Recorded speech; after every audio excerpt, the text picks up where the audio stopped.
मुझको हुआ क्या,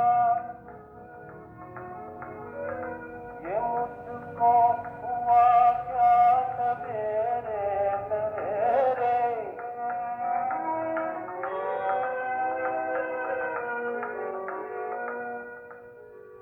आते ही एक तरह तार ने दिल छीन लिया, आते ही एक तरह तार ने दिल छीन लिया, दिलरुबा बन के दिलादार ने दिल छीन लिया, बाकी चितवन के चिते प्यार ने दिल छीन लिया, देखे धोखा किसी यार ने दिल छीन लिया, आँखों में जादू बातों में सोना,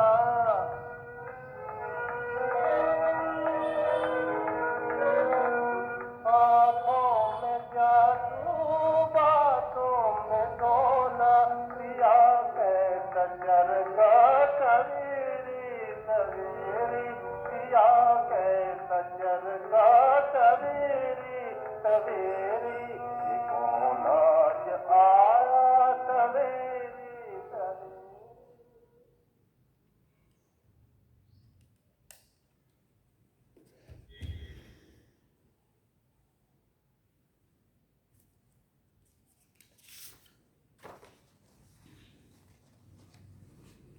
ओम शांति।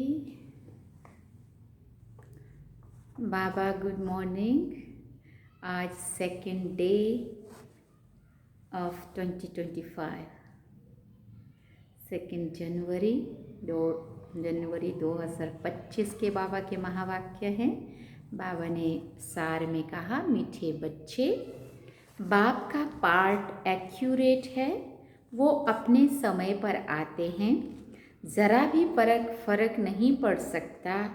उनके आने का यादगार शिवरात्रि खूब धूमधाम से मनाओ। बाबा ने प्रश्न पूछा, किन बच्चों के विक्रम पूरे विनाश नहीं हो पाते हैं? तो बाबा ने उत्तर में कहा, जिनका योग ठीक नहीं है, बाप की याद नहीं रहती है, तो विक्रम विनाश नहीं हो पाते हैं। योग युक्त ना होने से इतनी सद्गति नहीं होती है, पाप रह जाते हैं, फिर पद भी कम हो जाता है। योग नहीं तो नाम रूप में फंसे रहते हैं, उनकी ही बातें याद आती रहती हैं, वो देह ही अभिमानी नहीं रह सकते हैं। और गीत क्या सुना, ये कौन आज आया सवेरे सवेरे। ओम शांति। सवेरे कितने बजे होता है? बाबा पूछते हैं, सवेरे कितने बजे होता है? आजकल कितने बजे हो रहा है? 3 बजे से 5 बजे। मेरा 3 से 5, आपका सबका पता नहीं है ना, क्योंकि वैसे तो 2 से 5 होता है सवेरे सवेरे। बाबा सवेरे कितने बजे आते हैं? कोई ने कहा 3 बजे, कोई ने कहा 4 बजे, कोई ने कहा संगम पर, कोई ने कहा 12 बजे। सब ने अपने अपने हिसाब से दिया जवाब।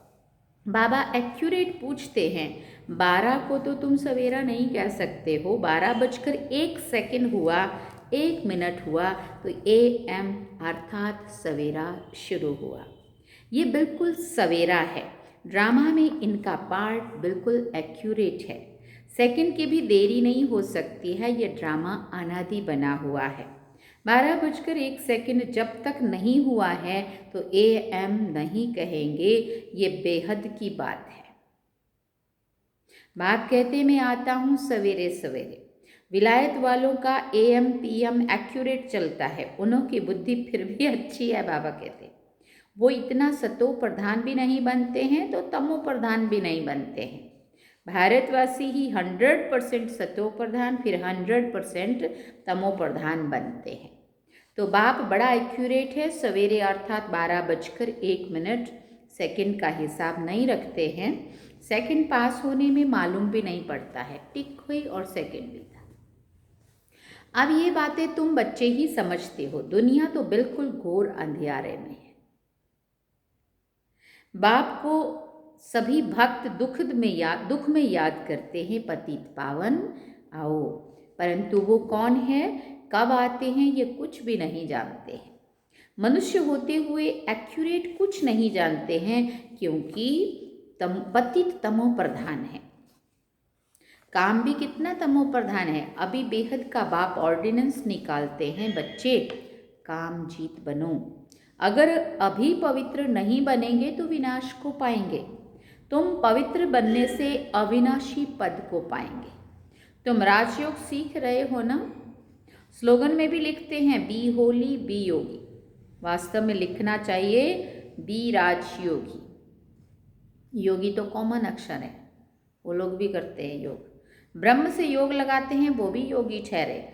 बच्चा बाप से, स्त्री पुरुष से योग लगाती है, परंतु तुम्हारा ये है राजयोग। बाप राजयोग सिखाते हैं, इसलिए राजयोग लिखना ठीक है। Be holy and be Rajyogi. दिन प्रतिदिन करेक्शन तो होती रहती है। बाप भी कहते हैं आज तुमको गुह्या से गुह्या बातें सुनाता हूँ। अब शिव जयंती भी आने वाली है। शिव जयंती तो तुमको अच्छी रीति मनानी है। शिव जयंती पर तो बहुत अच्छी सर्विस करनी है। जिनके पास प्रदर्शनी है सभी अपने अपने सेंटर्स पर अथवा घर में शिव जयंती अच्छी रीति मनाओ और लिख दो। क्या लिख दो? शिव बाबा गीता ज्ञानदाता बाप से बेहद का वर्षा लेने का रास्ता आकर सीखो। भले बत्तियां आदि जला दो, भले बत्तियां आदि भी जला दो। घर घर में शिव जयंती मनानी चाहिए। देखो अब शिव जयंती के लिए बाबा अभी से ही कितनी वो अंदर उमंग भर रहे हैं, ताकि अंदर उमंग आएगा तब तो कुछ करेंगे ना। तुम ज्ञान गंगाएं हो ना, तो हर एक के पास गीता पाठशाला होनी चाहिए। घर घर में गीता तो पढ़ते हैं ना। पुरुषों से भी माताएं भक्ति में तीखी होती हैं। ऐसे कुटुंब भी होते हैं जहाँ गीता पढ़ते हैं, तो घर में भी चित्र रख देने चाहिए। लिख दें कि बेहद के बाप से आकर फिर से वर्षा लो। ये शिव जयंती का त्योहार वास्तव में तुम्हारी सच्ची दीपावली है। जब शिव बाप आते हैं तो घर घर में रोशनी हो जाती है। इस त्योहार को खूब बत्तियां आदि जलाकर रोशनी कर मनाओ। तुम सच्ची दीपावली मनाते हो। फाइनल तो होना है सतयुग में, वहां घर घर में रोशनी ही रोशनी होगी, अर्थात हर आत्मा की ज्योत जगी रहती है। यहाँ तो अंधियारा है, आत्माएं आसुरी बुद्धि बन पड़ी हैं। वहाँ आत्माएं पवित्र होने से दैवी बुद्धि रहती हैं। आत्मा ही पतित, आत्मा ही पावन बनती हैं। अभी तुम वर्थ नॉट ए पेनी से पाउंड बन रहे हो। आत्मा पवित्र होने से शरीर भी पवित्र मिलेगा। यहाँ आत्मा अपवित्र है तो शरीर और दुनिया भी इम्प्योर है। इन बातों को तुम्हारे में से कोई थोड़े हैं जो यथार्थ रीति समझते हैं और उनके अंदर खुशी होती है। नंबरवार पुरुषार्थ तो करते रहते हैं। ग्रहचारी भी होती है। कभी राहु की ग्रहचारी बैठती है तो आश्चर्यवत क्या होते हैं, भागंती हो जाते हैं। बाबा कहते हैं बृहस्पति की दशा से बदलकर ठीक राहु की दशा बैठ जाती है। जितना श्रीमत का उल्लंघन करते जाते हैं उतना ही क्या होता है, ग्रहचारी बैठती जाती है, राहु की दशा बैठती जाती है। काम विकार में गया और राहु की दशा बैठी। मल्ल युद्ध होती है ना, तो माताओं ने देखा नहीं होगा, क्योंकि माताएं होती है घर की घरेत्री। अब तुमको मालूम है भ्रमरी को घरेत्री अर्थात घर बनाने वाली कहते हैं। घर बनाने का अच्छा कारीगर है, इसलिए घरेत्री नाम रखा है। कितनी मेहनत करती हैं, वो भी पक्का मिस्त्री है। 2-3 कमरा बनाती हैं, 3-4 कीड़े ले आती हैं। पापा कहते वैसे तुम भी ब्राह्मणिया हो, चाहे 1-2 को बनाओ, चाहे 10-12 को बनाओ, चाहे 100 को बनाओ, चाहे 500 को बनाओ। हाँ? मंडप आदि बनाते हो, ये भी घर बनाना हुआ ना। उनमें बैठ सबको भूं भूं करते रहो। फिर कोई तो समझकर कीड़े से ब्राह्मण बनते हैं, कोई सड़ा हुआ निकलते हैं, अर्थात इस धर्म के नहीं हैं। इस धर्म वालों को ही पूरी रीति टच होगा।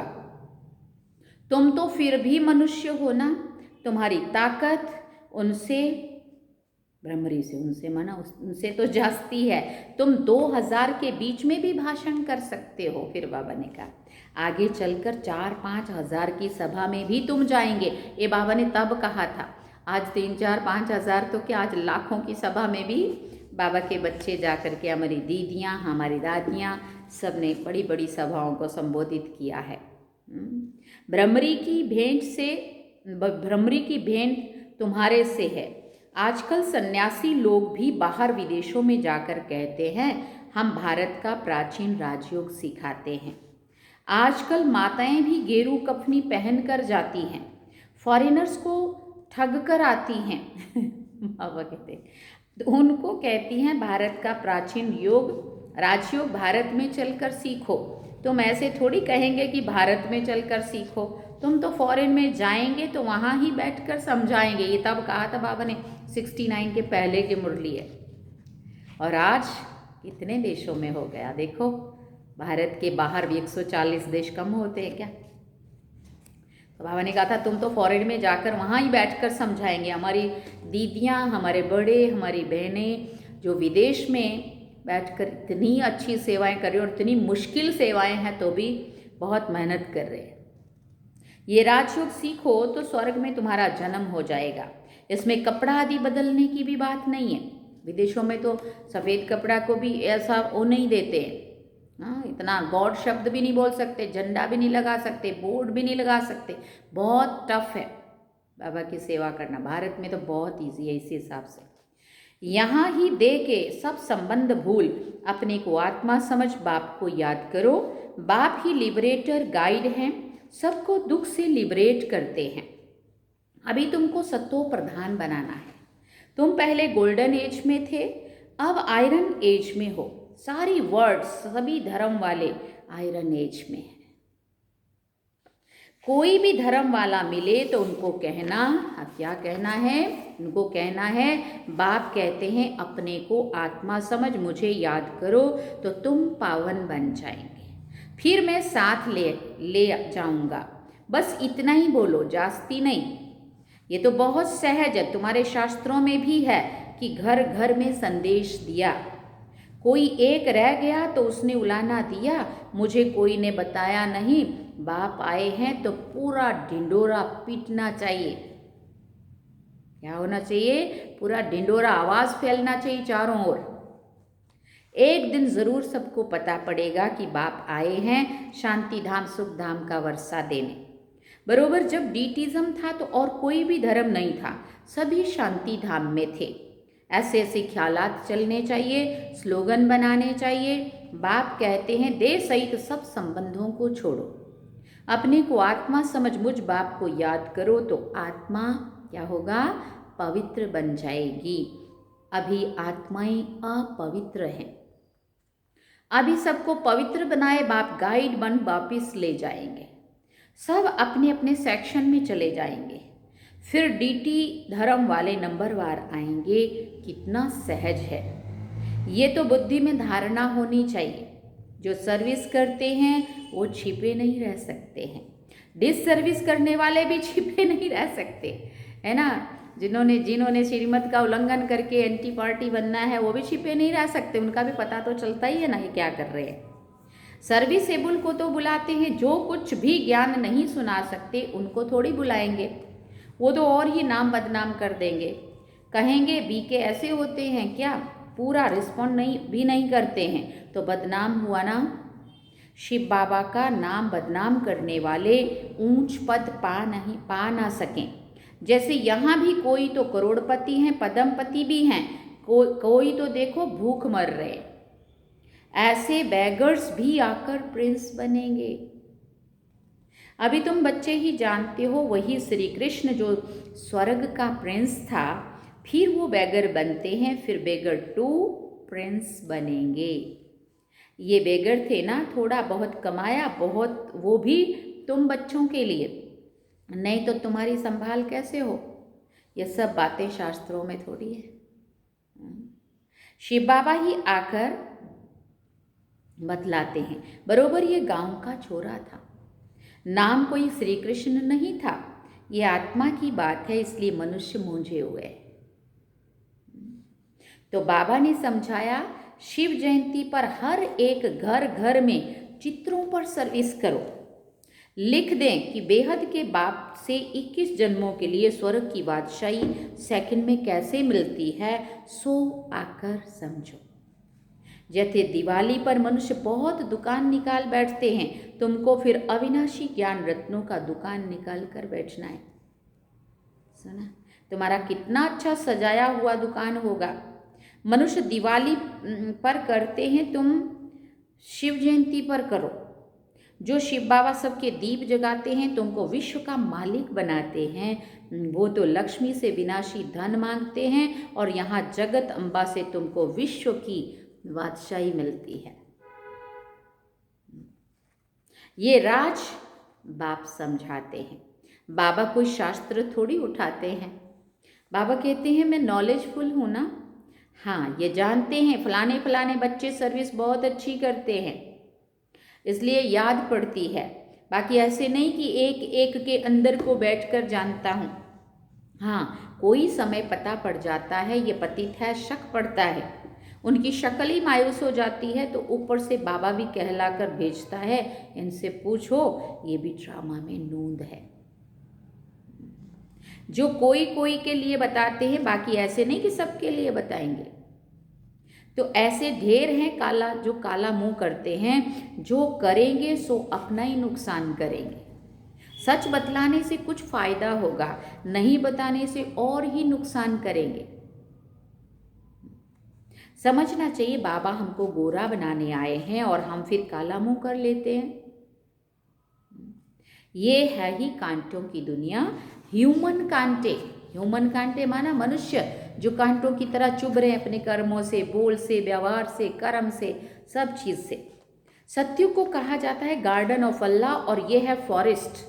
इसलिए बाप कहते जब जब धर्म की ग्लानि होती है तब मैं आता हूँ।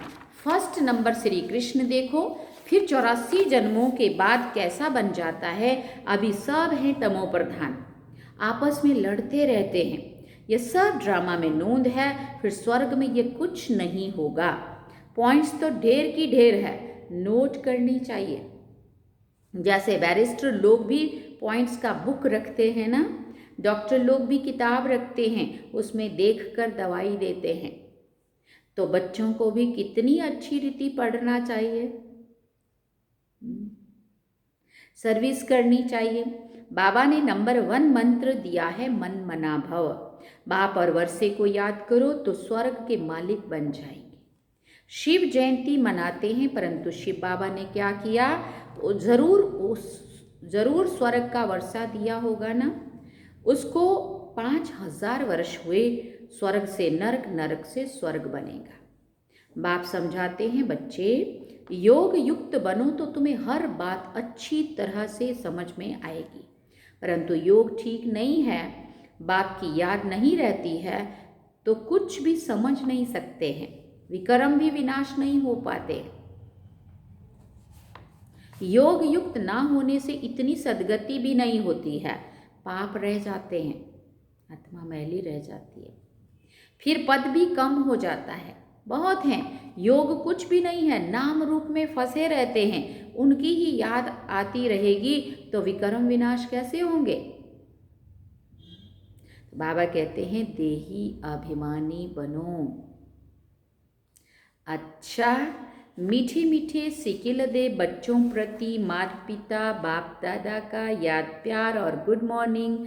रूहानी बाप की रूहानी बच्चों को नमस्ते।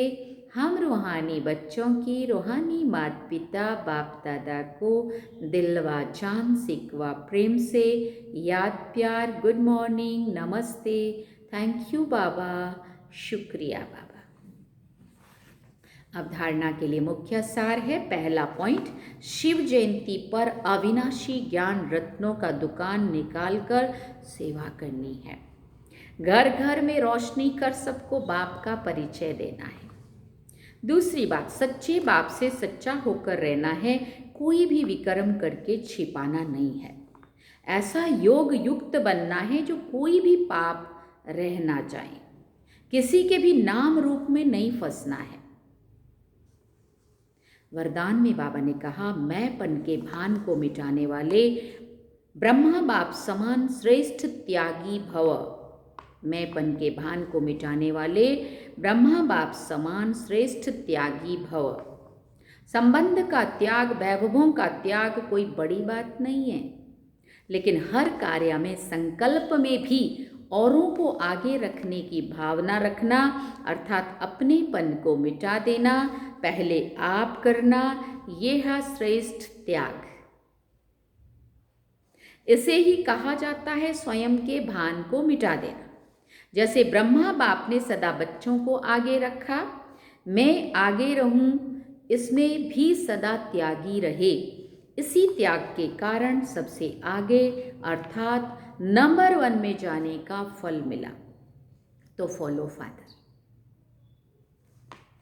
स्लोगन में बाबा ने कहा, फट से किसी का नुक्स निकाल देना ये भी दुख देना है। फट से किसी का नुक्स माने कमी निकाल देना, ये भी क्या है? दुख देना, किसी को झटका ही लग जाए। अच्छा, ओम शांति। तो आज का अव्यक्त इशारा है, अपनी शक्तिशाली मनसा द्वारा स्काश देने की सेवा करो। जैसे ऊंची टावर से स्काश देते हैं, माइट फैलाते हैं, ऐसे आप बच्चे भी अपनी ऊंची स्थिति अथवा ऊंचे स्थान पर बैठ कम से कम 4 घंटा विश्व को लाइट और माइट दो। जैसे सूर्य भी विश्व में रोशनी तब दे सकता है जब ऊंचा है, तो साकार सृष्टि को स्काश देने के लिए ऊंचे स्थान के निवासी बनो। बुद्धि से ऊपर का अनुभव करो, ग्लोब पे बैठ के सारे विश्व को स्काश दो। अच्छा, ओम शांति। सार में बाबा ने कहा, मीठे बच्चे, बाप का पार्ट एक्यूरेट है, वो अपने समय पर आते हैं, ज़रा भी फर्क नहीं पड़ सकता। उनके आने का यादगार शिवरात्रि खूब धूमधाम से मनाओ। तो देखो, अभी से ही मिल गया होमवर्क। अभी तो जनवरी मास में खूब तपस्या करनी है, और फरवरी में फरवरी मेरे ख्याल से 26 को कुछ ऐसी शिवरात्रि है। तो समय उसी हिसाब से पहले आत्म बल, पहले यहाँ से स्ट्रांग बन जाएं, वाइब्रेशन ऐसे फैलाएं, धरनी बनाएं सेवा के लिए। याद, पहले याद, जनवरी मास में याद, और फरवरी में सेवा की धूम, है ना। तो सशक्त बन जाएंगे अंदर से, और फिर बहुत अच्छी सेवाएं ज़रूर होंगी, है ना। अंदर आत्मा में बल भरेगा ना, उमंग उत्साह बढ़ेगा, शक्ति भरेगी, नए नए शुद्ध संकल्प चलेंगे, प्लानिंग करेंगे, और बहुत अच्छी सी सेवाएं मिलके करेंगे। ठीक है, ओम शांति। तो अभी हम चलते हैं बाबा की याद।